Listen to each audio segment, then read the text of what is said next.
موسیٰ علیہ السلام نے پوچھا یا اللہ جب تو ناراض ہوتا ہے ہمیں کیسے پتہ چلے کہ تو آج کل اپنے بندوں سے ناراض ہے؟ تو اللہ تعالیٰ نے فرمایا جب میں ناراض ہوتا ہوں حکومت بے وقوفوں کو دیتا ہوں، اجعل الملک فی صفہائہم، حکومت بے وقوفوں کو دیتا ہوں، والمال فی بخلائہم، اور پیسہ بخیلوں کو دیتا ہوں جو ذرا گن گن کے خوش ہوتے رہیں، اور بارشیں بے وقت کرتے ہیں، بارشیں بے موسم کی ہو جاتی ہیں، پیسہ بخیلوں کے پاس، حکومت نکموں کے پاس۔ کہ اللہ جب تو راضی ہوتا ہے تو اس کی کیا نشانی؟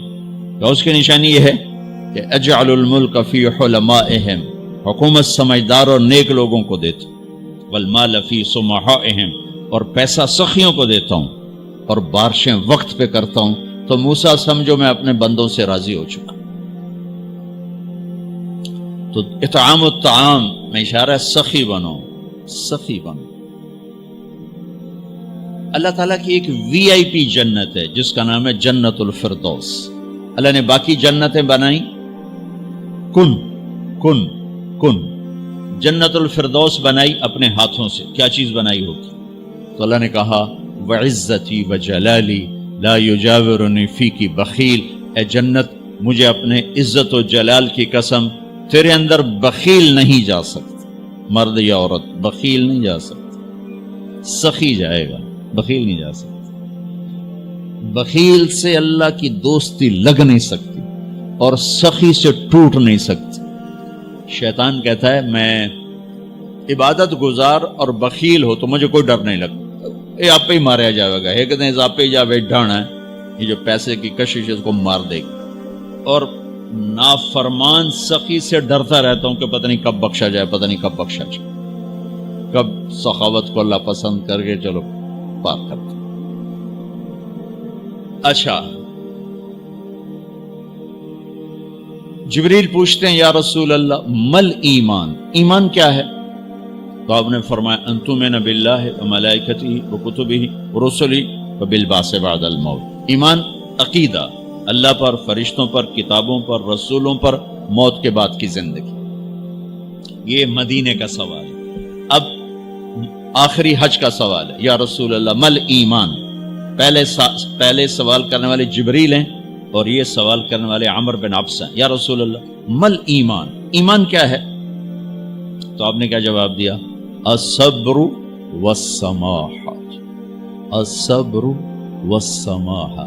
اب چھت بتا رہے ہیں کہ ایمان یہ ہے صبر کر اور معاف کر، صبر کر اور معاف کر۔ میرے بھائی بہنوں، میرے رب کی قسم، جیسے یہ ہے نا وجعلنا من الماء كل شيء حي افلا يؤمنون، اللہ نے ہر جاندار کا لازمی جز پانی بنایا۔ پانی نکال دو تو آدمی مر جاتا، ڈی ہائیڈریشن سے موت واقع ہو جاتی۔ ہر جاندار کا لازمی جز پانی، دین کی تمام صفات کا لازمی جز صبر، صبر نکال دو تو سارا دین کچرا بن جاتا، صبر نکال دو۔ تو میرے نبی نے فرمایا ایمان کیا ہے؟ صبر کرو، معاف کرو۔ معاف وہی کرے گا جو صبر کرے گا، جسے صبر نہیں آتا اسے معاف کرنا بھی نہیں آتا۔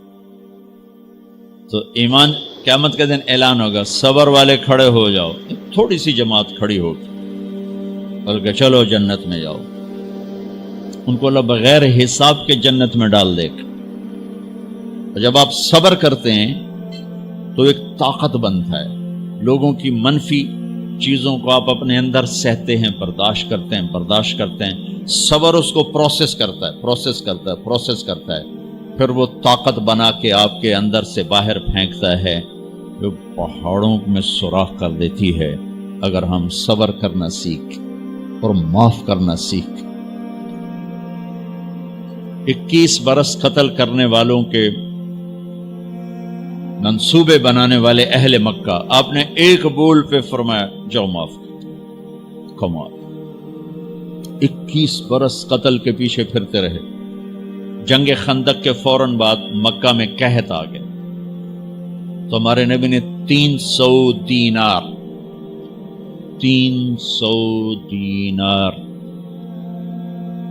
کوئی 10-15 لاکھ روپیہ بنتا ہے، آپ نے مکے میں ابو سفیان کو بھجوایا جو جنگ خندق کا سالار بن کے آیا تھا. آپ نے کہا مکے والوں میں کہتا ہے ان کو کھانے کھلاؤ میری طرف سے. تو ابو سفیان کہنے لگے واہ محمد تیرے قربان جاؤں، ہم تجھے قتل کرنے کے پیچھے پھر رہے ہیں، تو ہمیں کھانے کھلاتا پھرتا ہے. یہ میرے نبی کے اخلاق ہے، میرا نبی کو معاف کرنا ہے. آپ سوئے ہوئے ہیں، آپ کی تلوار اٹھا کر ایک بدو نے آپ کے پسلی میں ماری، آپ اٹھ کے بیٹھ گئے.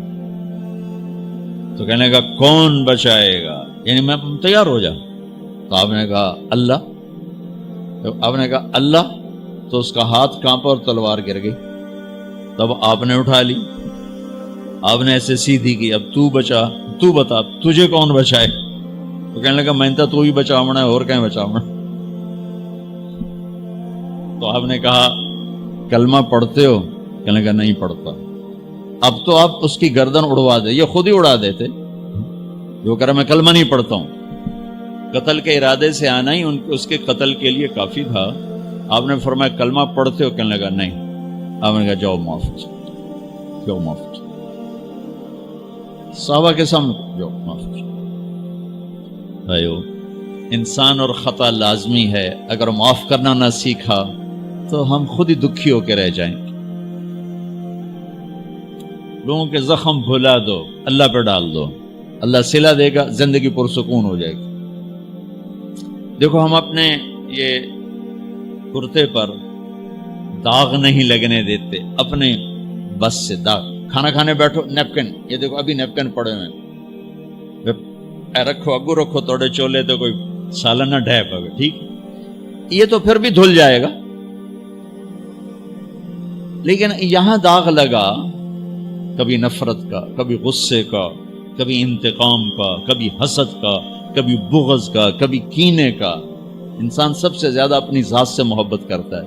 یہ معمولی سے کپڑے کو داغ سے بچاتے ہو، جو سب سے قیمتی چیز ہے دل، جو بادشاہ ہے، اسے بھی تو صاف ستھرا رکھو.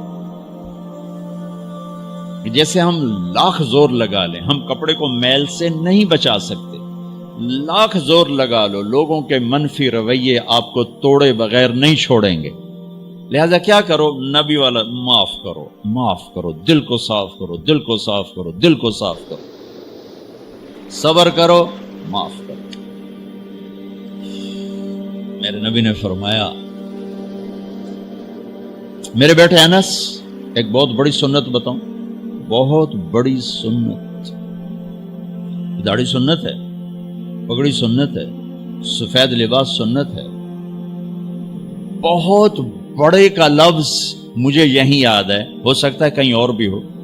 میرے بیٹے انس، ایک بہت بڑی سنت، اگر تو یہ سنت پہ عمل کر گیا تو جنت میں میرا ساتھی ہو جائے گا. جو بھی کر لے، جو بھی، وہ جنت میں میرا ساتھی ہو جائے گا. ذالک من سنتی ومن احب سنتی فقد احبنی ومن احبنی کان معی فی الجنہ. میرا جنت کا ساتھی جو اس سنت پہ عمل کر گیا. کیا ہے یا رسول اللہ؟ یا بنی ان قدرت، اگر تو کر سکے. اشارہ ہے کم تنو اوکھا دسن لگا، سوکھا نہیں ہے. ان قدرت، اگر تو کر سکے. ان استطاعت، دو لفظات کہ بیٹے کام اوکھا ہے، لیکن دیکھو تمہیں ملے گا کیا؟ جنت نہیں، جنت میں نبی کا پڑوس ملے گا. ایڈا وڈا کام تیرا نا، دیکھو نا 4-5 لاکھ نالتا ایتھے ہن ایک گز نہیں لبدا تے کوئی بندہ بوجھ پا کے آ جائے لاکھ روپے دا 2000 گز دا بنگلہ لے دیو تو اکثر پاگل خانے گلو ہیں. جنت کا مل جانا بھی بہت بڑی بات ہے، پر جنت میں نبی کا ساتھ ملنا کوئی سوکھا کم تو نہیں ہوئے گا، ہے کری تو پسینہ آئے گا. آپ نے فرمایا بیٹے ان قدرتا، زور لگے گا. ان تصبح و تمسی، ساری زندگی کرنا پڑے گا، ساری زندگی کرنا پڑے گا. داڑھی تو ایک دفعہ رکھ لی ہے، اب تھوڑی صفائی ستھرائی ہے، لیکن یہ روزانہ کرنا پڑے گا، صبح شام کرنا پڑے گا، ساری زندگی کرنا پڑے گا. اور تو اس میں تھکے گا. کیا ہے؟ وَلَيْسَ فِي قَلْبِكَ غِشٌّ لِأَحَدٍ فَافْعَلْ. صبح و شام اس دل میں کسی کی نفرت نہ آنے دینا، کسی کے لیے بغض نہ آنے دینا، کسی کا کھوٹ نہ آنے دینا، کسی سے کینہ، غش، سارے الفاظ کو اپنے اندر سمیٹے ہوئے. اور میرے نبی کی عجیب بات، لے احد، لے احد، لے احد، کسی بھی انسان، مسلمان نہیں کہا، مومن نہیں کہا، نیک آدمی، نیک عورت نہیں، کسی بھی انسان، لے احدن. آج لے احد 7 ارب انسانوں پہ بولا جا رہا ہے. میرے نبی فرما رہے ہیں میرے بیٹے، دنیا کے تمام انسانوں سے دل صاف رکھنا. کیا ہوگا؟ کہیے تو جنت میں میرا ساتھی بن جائے. تو بھائیو بہنوں، ایمان کو مکمل کرنا ہے تو صبر کرنا سیکھو، معاف کرنا سیکھو، چپ رہنا سیکھو. ساز خاموش ہیں، فریاد سے معمور ہیں. جواب دینا تو کیا مسئلہ ہے، طاقت چپ رہنے پہ لگتی. کوئی ابھر جائے، بیٹا ابھر جائے، بیوی ابھر جائے، خامد ابھر جائے، چپ ہو جاؤ، گزار دو اس طوفان کو. واپسی میں ایمان کی وہ اللہ حلاوت مٹھاس دے گا، ساری زندگی محسوس کرتے پھرو. یہ صفت بھی معاشرے میں کوئی نہیں، نہ کوئی معاف کرنا جانتا ہے، نہ کوئی صبر کرنا جانتا. تو یہ میں وہ چیزیں بتا رہا ہوں جو معاشرے میں کوئی نہیں ہے. میں اور آپ کر لیں گے تو ہماری قیمت بڑی لگ جائے گی. تو اسلام کی ابتدا بھی بتا دی، انتہا بھی بتا دی. ایمان کی ابتدا بھی بتا دی، انتہا بھی بتا دی. یہ شروع ہوتا ہے عبادات سے، عقائد سے، اور مکمل ہوتا ہے اخلاق پر، درگزر پر، اخلاق کی تمام صفات پر.